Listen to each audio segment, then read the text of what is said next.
In the grand entrance of a sleek corporate headquarters, the sound of heels clicked against the marble floor. Heads turned, whispers spread like wildfire, and nervous glances were exchanged. Amara, dressed in a tailored navy blue suit, walked past rows of employees. Her expression was unreadable, calm, collected, but hiding something deeper beneath the surface. The long hallway led her to a massive boardroom with glass walls, where executives sat in silence, waiting. She pushed open the door without hesitation, and the soft hum of conversation abruptly stopped. Her gaze scanned the room, pausing only briefly as a faint smirk appeared on her lips. This was the day she had waited for. But before she could even sit down, the memories she had buried started to claw their way back, pulling her into the past like a tidal wave. Years ago, Amara wasn't a name people feared. She was just another girl trying to make ends meet, working double shifts at a small cafe while dreaming of a better life. Her life revolved around her family, her sick mother, who needed constant medical care, and her younger brother, who was still in school. She barely slept and often skipped meals to save every penny she could. But even in the midst of her struggles, she had one thing that made her feel like she was on top of the world. Liam. Liam was everything she thought she wanted. He was charming, with his boyish grin and expensive suits. He came from a wealthy family that owned one of the biggest companies in the city. Despite their differences in lifestyle, he had promised her that love could conquer anything. They spent countless evenings together, sharing cheap meals under streetlights while he held her hand and told her she was special. Amara believed him, even when her insecurities whispered otherwise. One evening, he invited her to a fancy restaurant. She had borrowed a simple dress from a friend, feeling out of place among the sparkling chandeliers and soft classical music. But she pushed those thoughts aside, focusing on Liam's warm smile across the table. For a brief moment, she believed everything was perfect, until he broke her world in half. "Amara," he said softly, setting down his wineglass. "We need to talk." Her heart skipped a beat. His tone wasn't loving, it was cautious, distant. "Is something wrong?" she asked, forcing herself to stay calm. He hesitated, his eyes darting away as if he couldn't bear to meet hers. "I can't do this anymore," he finally said, his voice a mixture of guilt and coldness. "I thought I could, but you and I live in different worlds. I need someone who can match my lifestyle, someone who doesn't come with all these burdens." Her chest tightened as she tried to process his words. Burdens. Was that how he saw her? As nothing more than an obstacle weighing him down? "I'm sorry," he continued, as if the apology would make it hurt any less. "You'll find someone better, someone who fits your life." The tears welled up in her eyes, but she refused to let them fall. She wouldn't give him the satisfaction. She stood up, her chair scraping loudly against the floor, drawing the attention of nearby diners. "I don't need your pity," she said, her voice trembling but firm. Without another word, she grabbed her bag and left. That night, she cried herself to sleep, replaying his words over and over again. For days, she shut herself off from the world, consumed by the shame of being dumped for something she couldn't control. But eventually, the sadness turned into something stronger. Determination. If Liam thought she wasn't good enough, she would prove him wrong. The opportunity came unexpectedly. She had applied for a business scholarship on a whim, never expecting to be chosen. But fate had its own plans. The scholarship included mentorship from a successful entrepreneur who saw potential in her grit and ambition. From that moment, her life became a whirlwind of hard work, late nights, and small victories that felt like lifelines. She stumbled many times, facing failure after failure, but each setback only fueled her hunger for success. What Liam didn't know was that the girl he had discarded was about to become the woman who would shake his world. And as Amara sat at the head of the table in the boardroom, staring down the faces of men who had once dismissed her, she knew this was only the beginning of her revenge. The polished table in the boardroom reflected the faint glow of the city skyline beyond the glass windows. Amara leaned back in her chair, fingers casually intertwined as the tension in the room grew thick. The men sitting across from her whispered among themselves, trying to understand the sudden power shift. She watched them with the patience of someone who had waited years for this moment. Her heart beat steadily, not out of fear, but out of anticipation. Then the glass door opened. He walked in. Liam. Her gaze locked on him, but he didn't recognize her immediately. His expensive suit hugged him perfectly, and his hair was slicked back the same way it always was. He looked every bit the confident, untouchable man she remembered. But she wasn't the same woman. Not anymore. Liam's steps faltered when he noticed her sitting at the head of the table. His brow furrowed, confusion flickering across his face. She could see it, the gears turning in his head as he tried to place her face. He didn't know yet. Good. She wanted him to sweat. One of the senior executives stood up to greet Liam. "Ah, Mr. Carter, you're just in time," the man said. "We were about to begin the presentation, but first, allow me to introduce you to the new majority shareholder of our company, Miss Amara Hayes." There it was, the moment she'd been waiting for. Liam froze, his eyes widening as the weight of the name hit him. His lips parted slightly, but no words came out. His gaze darted to her face, scanning every inch as if trying to convince himself this wasn't real. Amara watched him squirm, savouring every second. "It's been a while, hasn't it, Liam?" she said, her voice soft but sharp enough to cut through the silence. He blinked, struggling to find his footing. "Amara?" The disbelief in his voice was thick. I didn't know you were a CEO." She leaned forward, resting her elbows on the table. "Surprised?" He opened his mouth, then closed it again, clearly lost for words. She could see the colour draining from his face, and for the first time she felt the balance of power tip in her favour. She wasn't the broken girl he had left behind. She was the woman he would regret walking away from. The executives shifted awkwardly in their seats, unsure of what was happening, but sensing the tension. Liam cleared his throat, forcing himself to regain composure. "I had no idea you were involved in this acquisition," he said, his voice steadying, though his eyes betrayed him. "Most people didn't," Amara replied, leaning back again. "That's the thing about underdogs. They don't make noise until they've already won." The room went silent, except for the ticking of the clock on the wall. Liam's gaze dropped momentarily before he forced a tight smile. "I see you've done well for yourself." "I have," she said smoothly. "And I owe it to people like you, really. Without your motivation, I might not be here today." His jaw tightened, the subtle insult landing exactly where she wanted it to.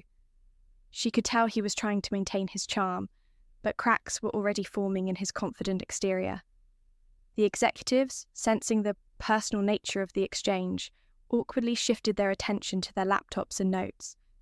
But Amara wasn't done. Not yet.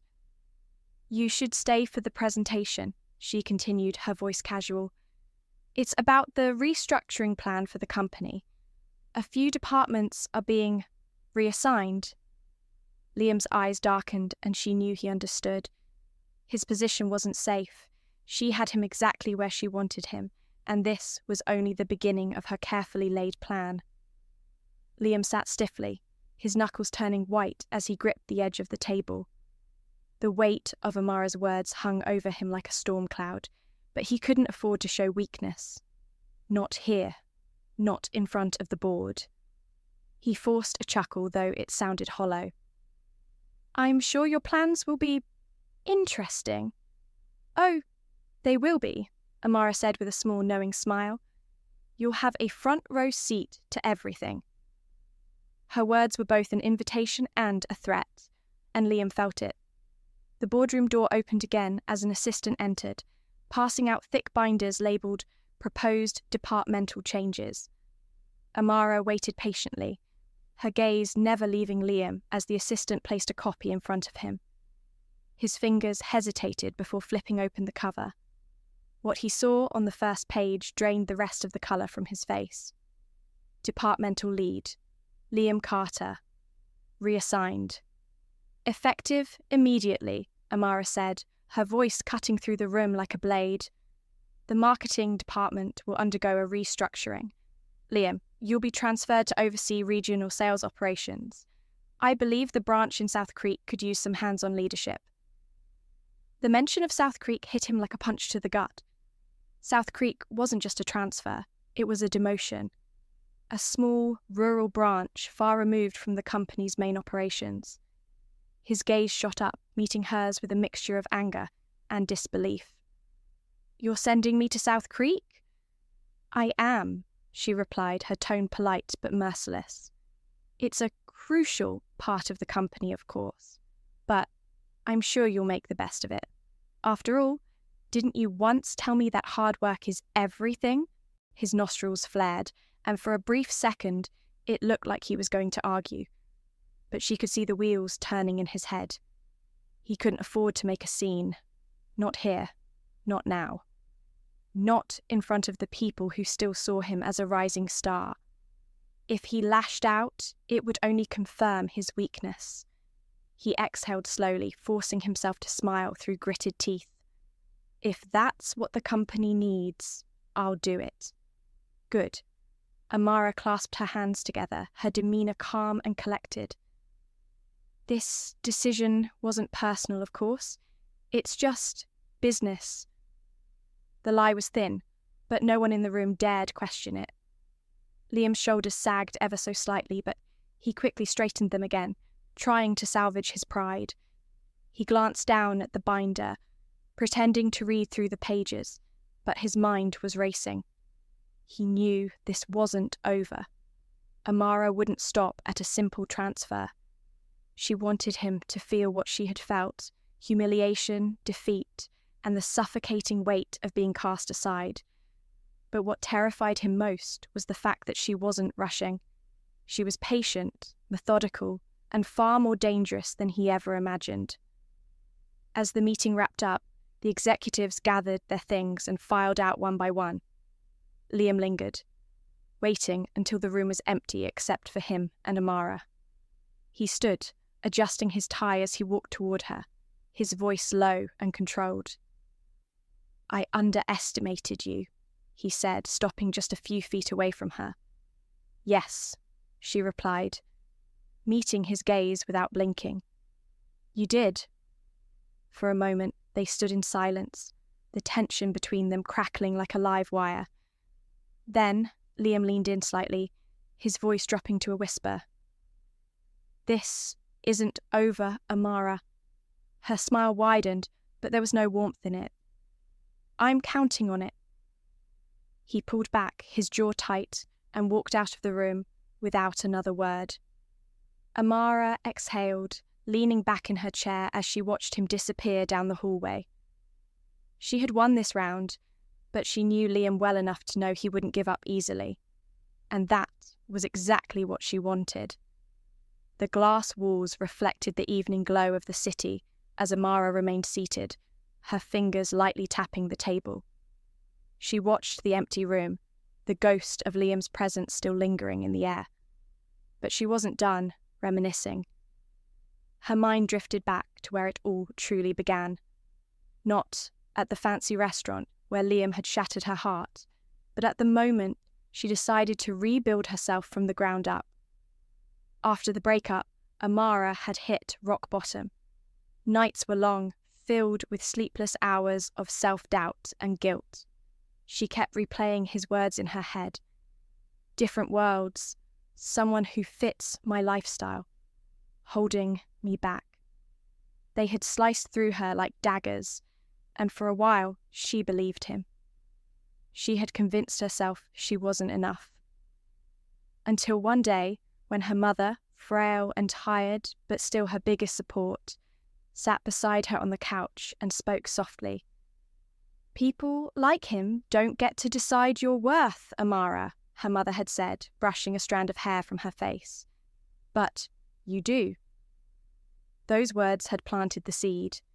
It didn't happen overnight, but slowly, Amara's despair turned into fuel. She enrolled in every free business workshop she could find, working nights at the cafe and spending her days learning about entrepreneurship. When she wasn't at work, she was reading books on investments, marketing strategies, and leadership. There were moments of doubt, moments when she wanted to give up, but the image of Liam's smug face kept her going. Her big break came when she applied for a startup business grant, one she never expected to win. But she did, and with it came the mentorship of Mr. Collins, a seasoned entrepreneur who saw potential in her that others had overlooked. He was tough on her, pushing her beyond her limits, but he believed in her vision when no one else did. "Don't just aim for success," he had told her once. "Aim to be the kind of success they can't ignore." With Collins guiding her, Amara launched her first business, an online platform connecting small-town artisans to urban markets. It wasn't an instant success. The first 6 months were brutal. There were sleepless nights, lost clients, and moments of panic when she thought she was in over her head. But every setback taught her something new, and every small victory added fuel to her determination. By the time she expanded her business into a multi-million-dollar enterprise, she wasn't the same woman Liam had left behind. She was sharper, tougher, and far more dangerous. And when the opportunity came to buy a controlling stake in Liam's family company, one that was on the brink of financial collapse, she didn't hesitate. Her phone buzzed on the table, snapping her out of the memory. She picked it up and saw a message from her assistant. "Liam has been informed of the transfer details. His departure to South Creek is scheduled for next week." Amara's fingers hovered over the screen before she typed a reply. "Good. Make sure his accommodations are as humble as possible." A small chuckle escaped her lips as she set the phone down. She wasn't finished with him yet. The transfer to South Creek was only phase 1 of her plan. There was more to come, and Liam had no idea the storm that awaited him. Just like she had once struggled to climb out of rock bottom, he would feel that same desperation, the same pain, the same humiliation. But this wasn't about revenge for the sake of revenge. Amara wasn't just trying to destroy him. She was teaching him a lesson he would never forget. Because sometimes the best revenge wasn't about taking everything from someone. It was about making them watch as you built yourself into something they could never touch. And she intended to do just that. The week passed quickly, and the day of Liam's departure to South Creek arrived.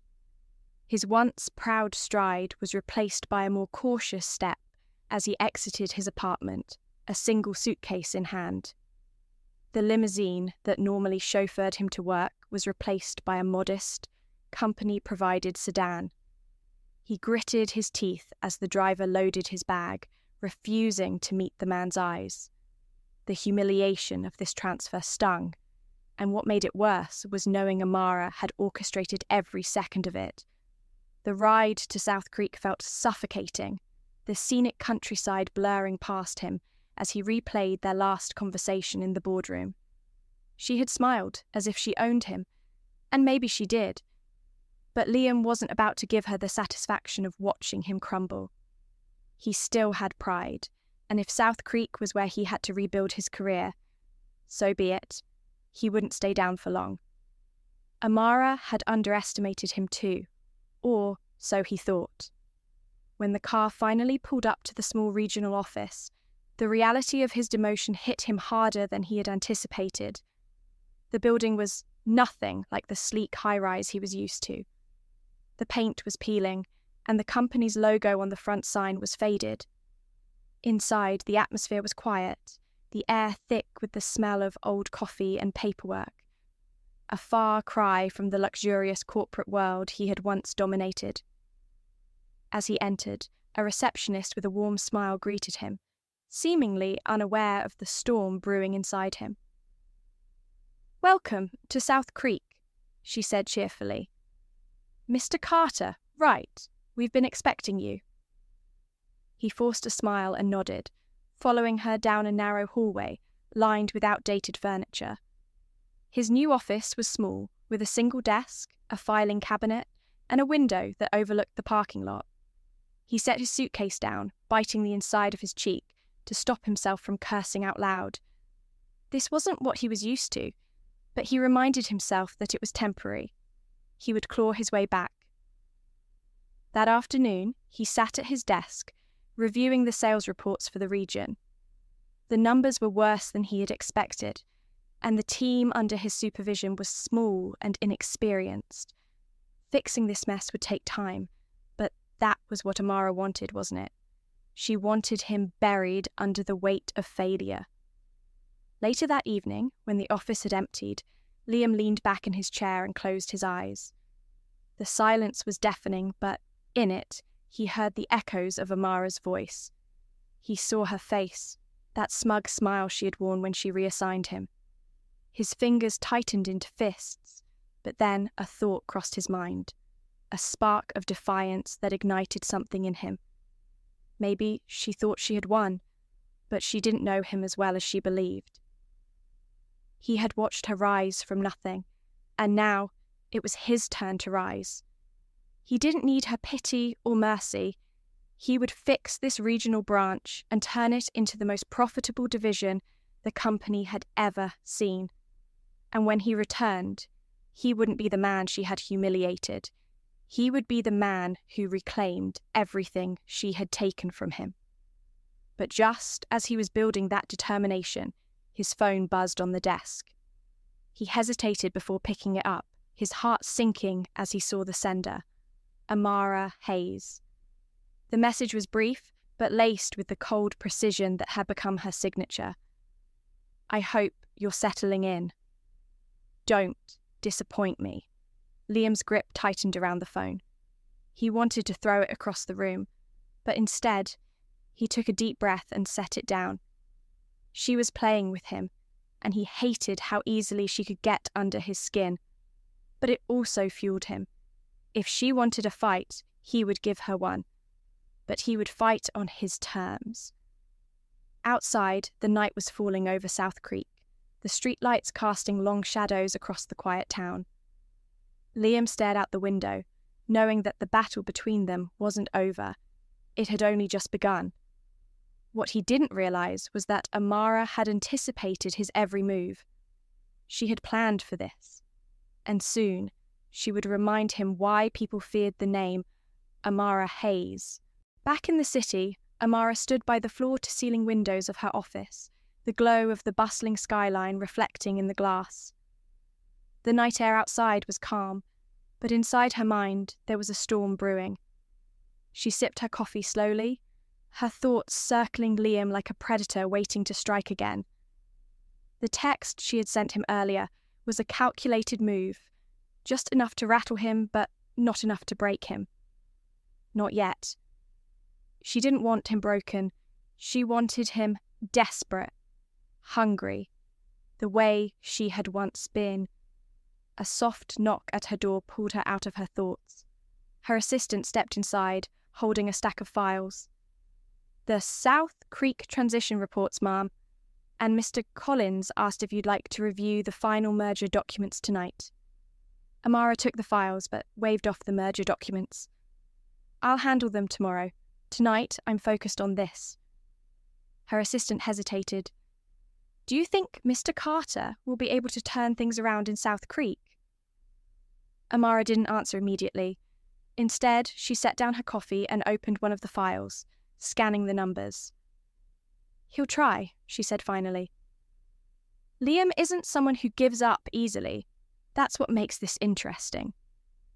Her assistant nodded and left, leaving Amara alone with her thoughts once again. She traced her finger along the edge of the folder, remembering the night she'd spent staring at balance sheets and failing projects, feeling like the world was collapsing around her. She had clawed her way out of that darkness, and now she was watching Liam drown in it. But a part of her wondered if he'd surprise her. She didn't want this to be easy. She wanted him to fight back, to give her a challenge worthy of the effort she had put into planning every step of his downfall. She moved to her desk and opened her laptop, pulling up the surveillance footage from the South Creek branch. The cameras weren't there to monitor productivity. They were there for her. She wanted to see his struggle in real time. As the screen loaded, she saw Liam sitting at his desk, leaning back in his chair with his eyes closed. He looked tired, defeated, but there was something else, something she recognized because she had lived it.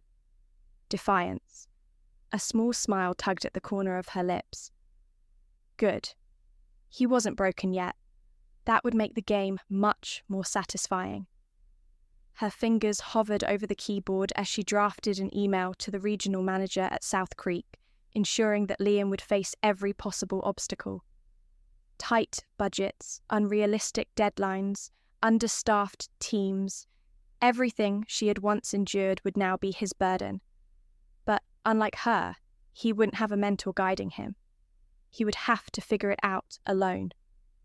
She hit send and leaned back in her chair, satisfied. For a moment, she allowed herself to remember the night she had spent crying over rejection letters and failed projects, the night she had wanted to quit, but didn't. The memory fueled her, reminding her of how far she had come and why she couldn't afford to show mercy.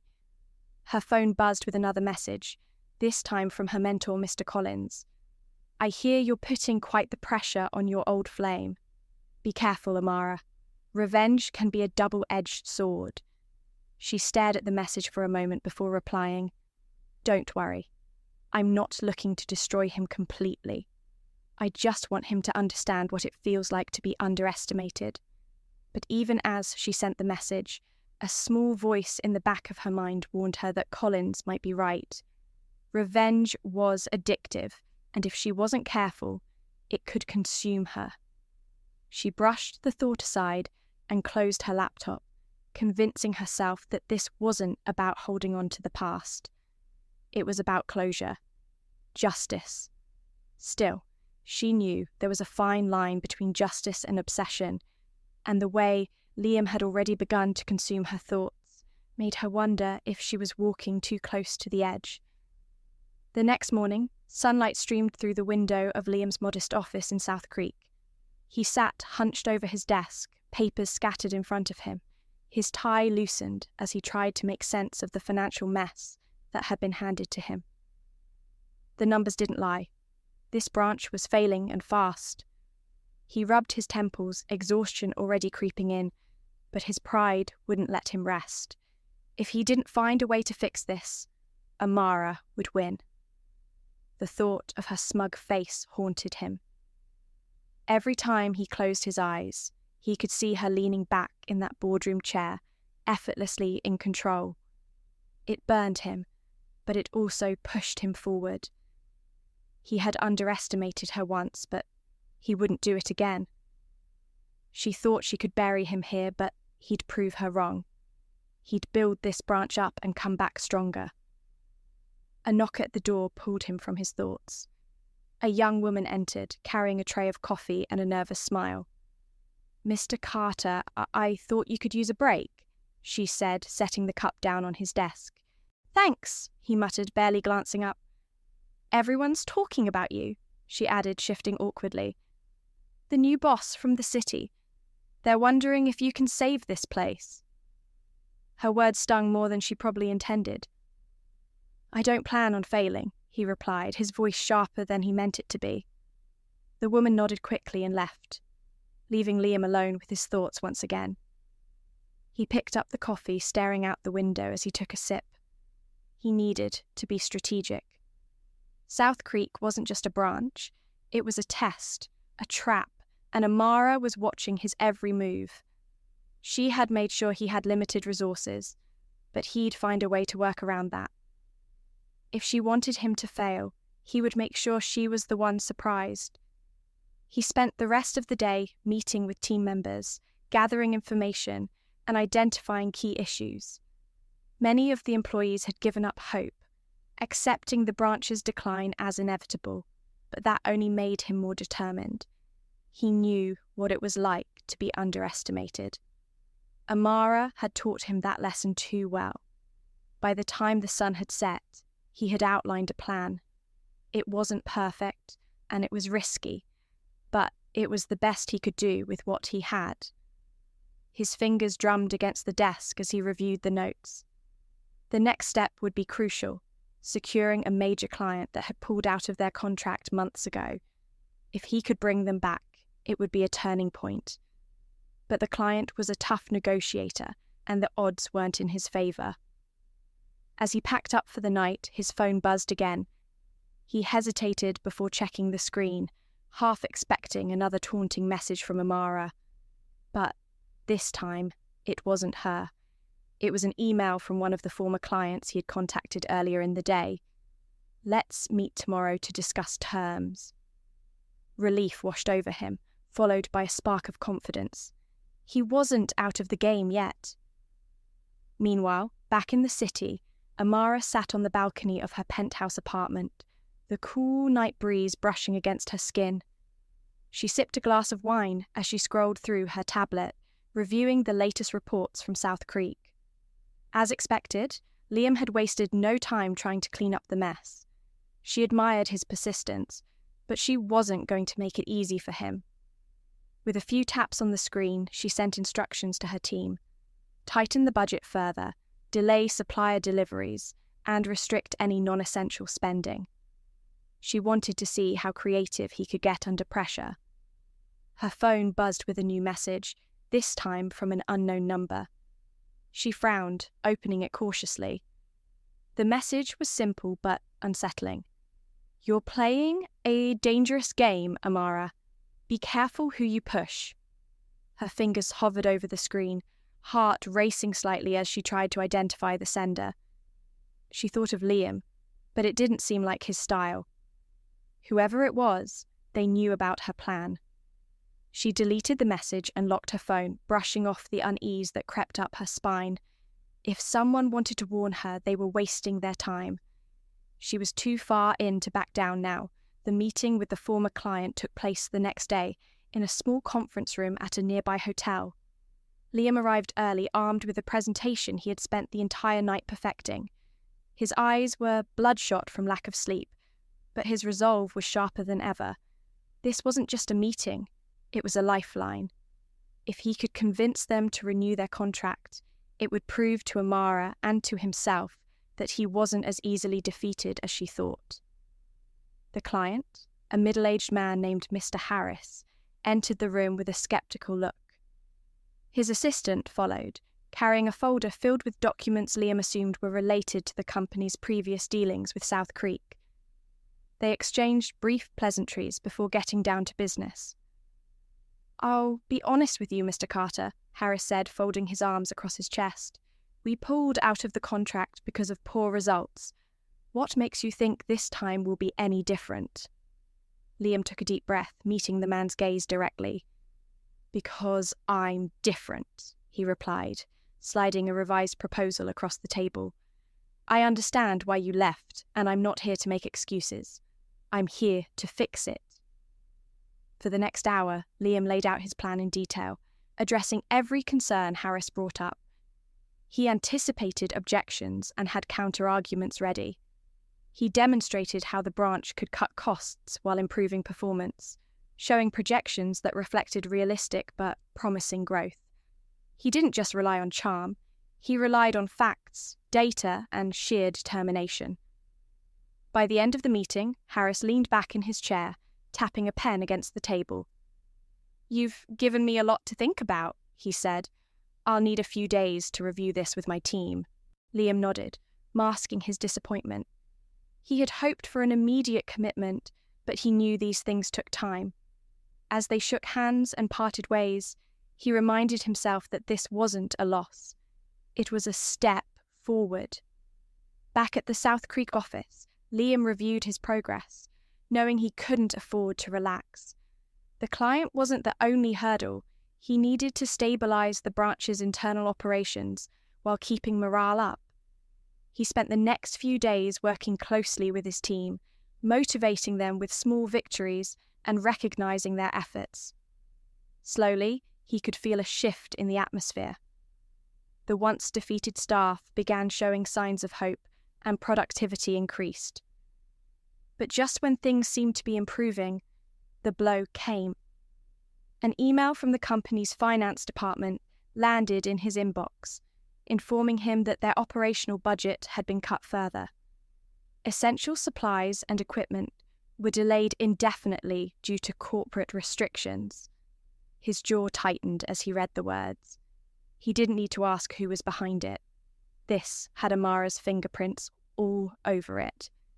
He stormed out of his office and paced the empty hallway, running his fingers through his hair. She was tightening the noose, and he knew it was deliberate. She wanted him to feel the pressure, to crumble under the weight, but the thought of giving her the satisfaction only made him more determined. Later that evening, he sat alone in the break room, staring at the vending machine as if it held the answers to his problems. His phone buzzed in his pocket. He pulled it out, expecting another email about budget cuts, but instead it was a message from Harris. "I've reviewed your proposal. Let's move forward with the contract. Consider it signed." Relief hit him like a wave, and for the first time in days, he allowed himself to breathe. This was his breakthrough. With the client on board, he could build momentum and fight back against the constraints Amara had placed on him. He could feel the balance shifting, if only slightly. Meanwhile, in the city, Amara sat at her desk, scrolling through the latest updates from South Creek. Her assistant had sent her a detailed report, highlighting Liam's efforts and the recent contract win. She tapped her fingers against the desk, her mind working through her next move. She had expected him to struggle, but she hadn't expected him to land a major client so soon. Her lips pressed into a thin line. It wasn't enough to shake her, but it was enough to make her reconsider her timeline. Liam was proving more resilient than she had anticipated, and for a brief moment, she wondered if she had underestimated him again. But then, she reminded herself that this was her game, and she was still in control. She leaned back in her chair, formulating the next phase of her plan. Liam's success wasn't a setback. It was an opportunity to push him harder. She would make him climb higher just to watch him fall. She picked up her phone and dialed her assistant. "Schedule a meeting with the board," she said. "We need to discuss the South Creek branch's future." As she hung up, her gaze drifted to the city lights outside her window. She could feel the tension building, the invisible thread connecting her and Liam pulling tighter. She knew this wasn't just about business anymore. It never had been. It was about who would break first. And Amara had no intention of it being her.